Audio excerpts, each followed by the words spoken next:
Hello everyone. I just wanted to take a little bit of time to create a video about Module 2 and what I learned about myself and from the assignment. So I think I would start out by saying I don't think I learned a whole lot new about myself throughout my time in college, throughout my time working on an education team. I've done a lot of personality tests and trying to find out what my personal strengths are. I've done the Personal Cliff Strengths Finder through Gallup twice. Mine did change a little bit, but not really. I tend to always be a leader or a lion personality, as some personality tests call it.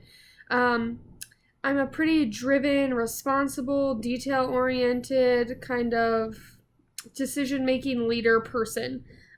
So those things didn't change for this assignment. So I didn't really learn much new about myself. I did learn about some people that share these strengths that are great leaders, and so I thought that was super interesting.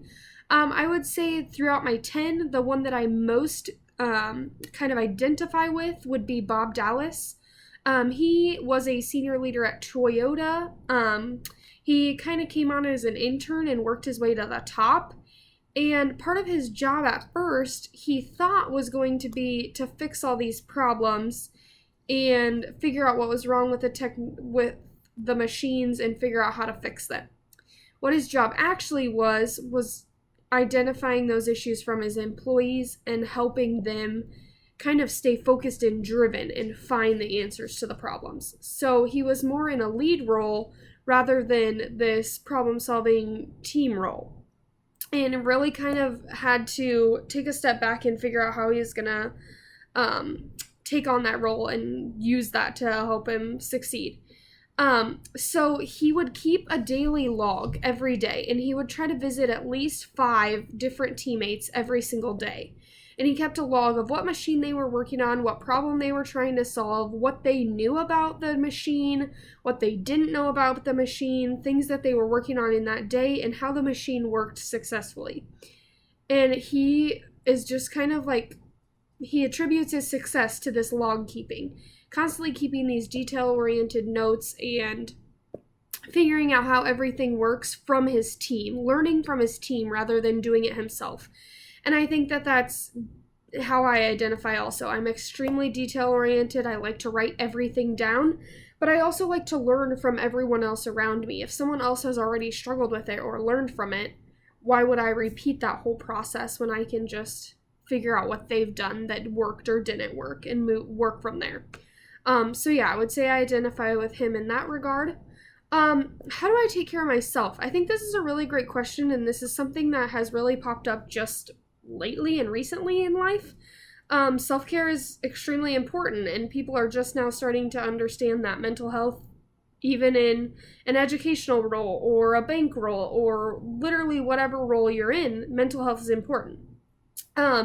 So I think that this started for me in undergrad and college. And yeah, I was in a science-based curriculum, so most people would argue that that's a pretty tough curriculum, and I had a lot of big exams and a lot of big studying to do. And so yeah, how did I take care of myself? How do I take care of myself now? In college, it looked different than it looks now. In college, it looked like maybe taking a night to myself and taking a bath, or putting on a face mask and just rewinding. Drinking a glass of wine, taking a break from studying once in a while to have a snack, go on a walk outside. It looked like very set aside things to take care of myself. Now, being out in the real world and an adult, I think it changed a little bit. I think taking care of myself is now part of my routine instead of an added thing that I do on top of my routine. So a lot of times that just looks like re-energizing myself and refocusing myself on the drive to work. Leaving home life at home, leaving work life at work.